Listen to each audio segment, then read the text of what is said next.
राज ठाकरे आणि उद्धव ठाकरे एकत्र येण्याच्या चर्चेमुळे महाराष्ट्राचं राजकारण ढवळून निघालंय. मात्र ठाकरे बंधू एकत्र येण्याची चर्चा पहिल्यांदाच होत नाहीये.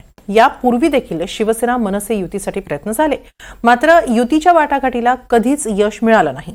शिवसेना मनसे युतीच्या फसलेल्या प्रयत्नांचा, युतीचे प्रयत्न फसल्यानंतर दोन भावांमध्ये वाढलेल्या राजकीय वैमनस्याचा आणि युतीचा प्रयत्न यशस्वी झालाच तर महापालिका निवडणुकीत पडणाऱ्या प्रभावाचा आढावा घेऊया या रिपोर्टमधून.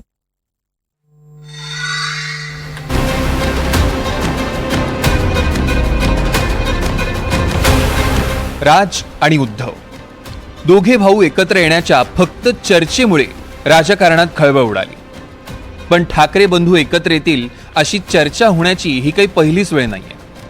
एवढंच काय तर सेना आणि मनसेनं सोबत यावं म्हणून दोन्ही भावांनी तसे प्रयत्न केलेही, मात्र ठाकरे बंधूंच्या प्रयत्नांना फारसं यश मिळालं नाही. 2014 मध्ये शिवसेना भाजपनं वेगळी निवडणूक लढवली. तेव्हा शिवसेना मनसे युतीचा पहिला प्रयत्न झाला.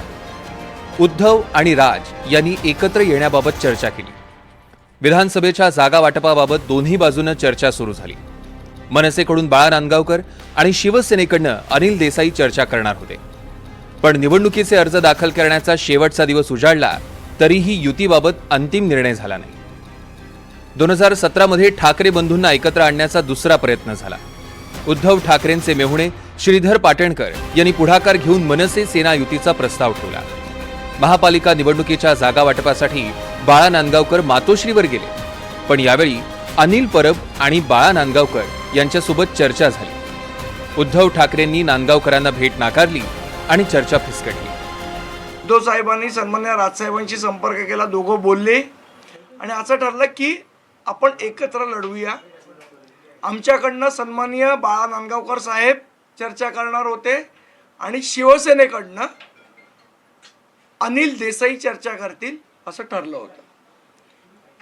आणि त्याच्यासाठी सन्मान्य राजसाहेबांनी एबी फॉर्म थांबवून ठेवले होते. 2 दिवस झाले, ना अनिल देसाई फोन उचलायला तयार, ना उद्धव ठाकरे फोन उचलायला तयार. आणि अनिल देसाईंनी शेवटपर्यंत स्वतःचे एबी फॉर्म वाटायला सुरुवात केली, पण मनसेचे एबी फॉर्म आम्ही थांबवून ठेवलेले. हे सगळं सांगायचा उद्देश असा की ज्या पद्धतीचा धोका शिवसेनेने 2014 आणि 2017ला आम्हाला दिला. राज ठाकरे शिवसेनेतनं बाहेर पडल्यानंतर बरंच काही घडलं. दोघांनी एकमेकांविरोधात अगदी टोकाची टीका केली. कुटुंबावरून आरोप प्रत्यारोप होत राहिले. पण अशा स्थितीतही दोन्ही भावांनी नात्यातला ओलावा जपला होता. उद्धव ठाकरेंनी मुख्यमंत्री पदाची शपथ घेतली तेव्हा राज ठाकरे उपस्थित राहिले. अमित ठाकरेंच्या लग्नाला उद्धव ठाकरेंनी सहकुटुंब हजेरी लावली. उद्धव ठाकरेंच्या अँजिओप्लास्टीनंतर राज ठाकरे स्वतः गाडीतनं त्यांना घरी सोडून आले. राज ठाकरेंची मुलगी उर्वशीच्या अपघातानंतर दोन भाऊ एकत्र दिसले. राजकीय स्तरावर ठाकरे बंधूंची तोंड नेहमीच विरुद्ध दिशेने राहिली. तरीही आदित्य ठाकरेंच्या पहिल्या निवडणुकीत मनसेनं उमेदवार दिला नाही. पण जेव्हा अमितची वेळ आली तेव्हा हेच सौजन्य पाळण्यात उद्धव ठाकरे अपयशी ठरले. अमित ठाकरेंच्या पहिल्याच निवडणुकीत ठाकरेंनी उमेदवार दिला आणि महेश सावंतांकडून अमित ठाकरेंना पराभवाचा सामना करावा लागला. अमित ठाकरेंना झालेला विरोध पत्करूनही राज ठाकरेंनी दोस्तीचा हात पुढे केला. त्यामुळे राज ठाकरेंच्या प्रस्तावावर किमान चर्चेची तयारी शिवसेनेनं दाखवली. तर मनसे नेत्यांनीही राज ठाकरेंचा निर्णय अंतिम निर्णय असल्याचं स्पष्ट केलं.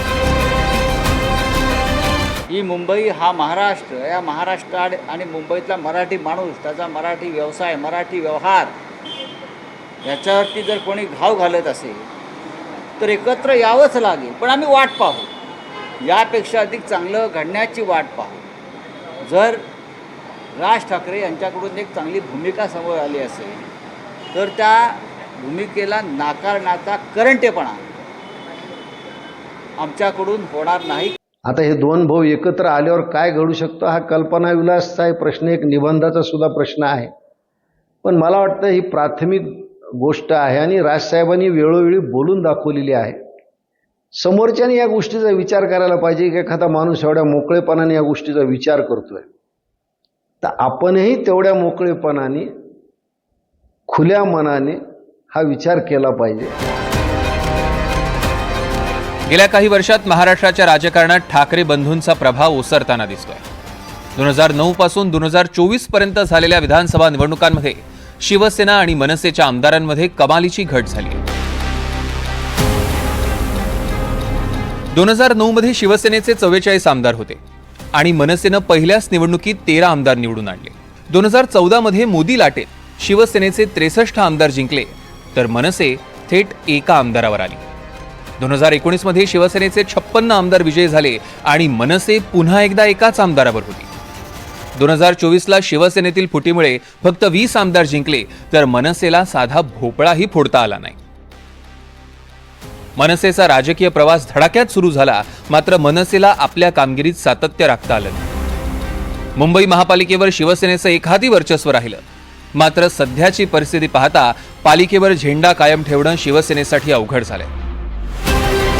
2012च्या मुंबई महापालिका निवडणुकीत शिवसेनेचे 76 नगरसेवक, भाजपचे 32, काँग्रेसचे 52, राष्ट्रवादीचे 13, मनसेचे 28 आणि समाजवादी पार्टीचे 9 आणि इतर 18 नगरसेवक निवडून आले.